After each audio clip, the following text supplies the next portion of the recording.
40,000 taon o tinatayang 50,000 hanggang 10,000 taon ang nakakaraan. Karaniwang tirahan ng mga sinaunang tao ang mga kuweba. Unang nakagamit ng apoy ang mga tao rito mahigit 30,000 taon na ang nakakaraan. Ito ay ayon sa carbon-14 date ng mga charcoal sample na nakita sa kuweba.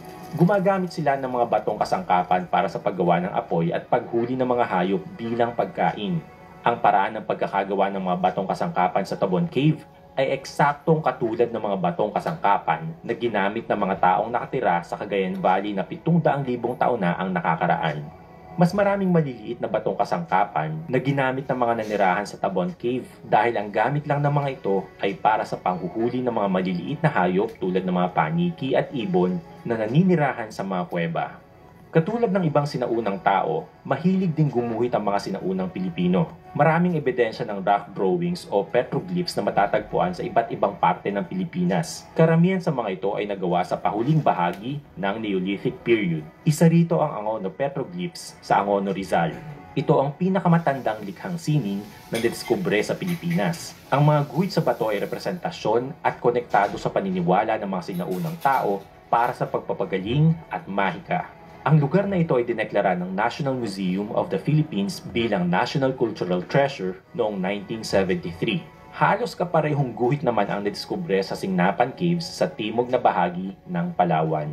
1500 BC nang gawin ng mga sinaunang tao ng buntok sa Banawe ang Alab petroglyphs. Ang mga rock drawings na ito sa pader ng bundok ay parte ng ritual para sa pagdadalang tao. Sa panahon ring ito o halos 2,000 taon na ang nakakaraan nang gawin ng mga sinaunang Ifugao ang Banawe Rice Terraces gamit lamang ang mga pangkaraniwang kasangkapan na matatagpuan noon. Makikita ang talino ng mga sinaunang Pilipino sa gawang ito dahil ipinapakita rito ang kaalaman ng ating mga ninuno sa agrikultura at engineering. Petrographs naman o mga charcoal drawings ang matatagpuan sa hilagang bahagi ng Luzon sa probinsya ng Cagayan kung saan natagpuan ang fossils ng Homo luzonensis. Hindi naman matiyak ang totoong edad ng mga drawings na ito pero ipinagpapalagay na ito ay halos 3,500 taon na ang edad. Matatagpuan naman ang mga red handprints sa Lamanok Island sa Anda, Bohol. May isang kuweba naman sa lugar na ginawang libingan ng mga sinaunang tao kung saan may mga makikita pang labi ng mga ginawang kabaong ng mga ito. Isa pang nakakamanghang archaeological discovery ay noong 1964 mula sa Tabon Cave, ang Manunggul Jar. Tinatayang nagawa ang Manunggul Jar noong 710 before Christ era o halos 3,000 taon na ang nakakaraan, panahon kung saan natuto ng gumamit ng metal ang mga tao. Sa panahong ito, mas mataas na ang level ng tubig sa mundo at nasa ilalim na ng tubig ang Sundaland at mga tulay na lupa. Kasalukuyang matatagpuan sa National Museum of Anthropology ang archaeological artifact na ito na ginawang libingan ng ating mga ninuno. Ayon sa archaeologist na si Dr. Robert Fox, ang Manunggul Jar ay gawa ng isang alagad ng sining at master potter. Ipinapakita rin dito ang kaugnayan ng sinaunang kultura at ng kasalukuyan.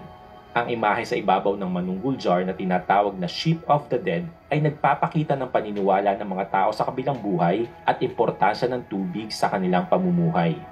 Ang imahe may malapit na pagkakahalintulad sa mga motifs at wood carvings na tatagpuan sa Taiwan, East Timor at ilang lugar sa Timog Silangang Asya. Isa rin itong ebidensya ng pagkakalapit ng kultura ng mga Pilipino sa kanilang Austronesian ancestors. Makikita naman ang pagkamalikhain ng mga sinaunang Pilipino dahil sa mga pinong linya at masalimuot na disenyo na makikita sa mismong katawan ng banga. Interesante rin ang mga disenyo ng mga sinaunang banga na nadiskubre sa Batungan o tinatawag rin na Batongan Cave Sites, Masbate. Gayon din sa Bato at Cagraray Cave sa Bicol Region at sa Negros Occidental. Maraming banga, sisidlan at piraso ng banga na meron ding masalimuot na disenyo ang natagpuan sa Tres Reyes, Marinduque.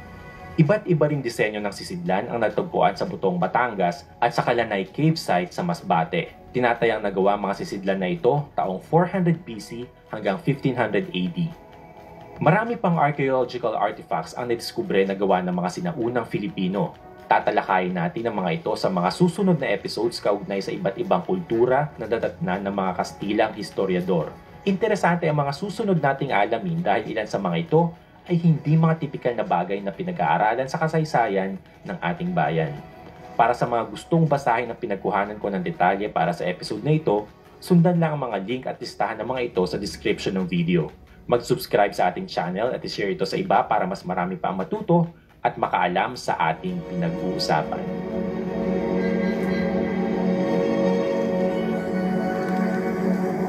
Politics of the present era. Yet, despite its history of rich diversity, the Philippines did not become an official country until 1946. They are a resilient, peaceful people focused on social harmony, and they have survived volcanoes, earthquakes, and colonization to make the country what it is today. Historians are not completely sure when people first arrived on the Philippines Islands, but there were definitely hunter-gatherers there by 40,000 BCE. That is a conservative estimate among historians, but researchers have found evidence of people in the Philippines that most likely date from 770,000 years ago. Dating bones or artifacts from that long ago can be difficult, so the dates are often up for debate.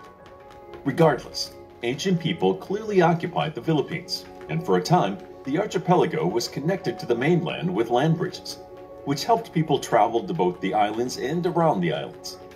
As the land bridges began to sink beneath the rising waves, ancient people began to find other ways to move around the Philippines, and new people came to the islands by boat. These new people brought their boats and marine technology with them, and they were called the Austronesians.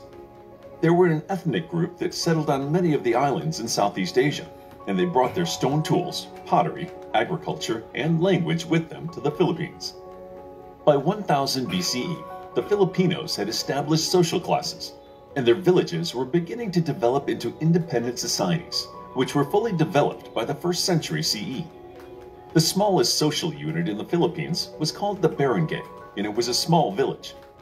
Barangay started as family units, named after the boats that families would travel in together to visit other islands in the archipelago. But these family groups began to be led by village chiefs, who usually maintained power through inheritance, wealth, or physical strength. Each village was ruled independently by its own village chief, so each village also developed its own culture. Villages often formed alliances, but their loyalties were never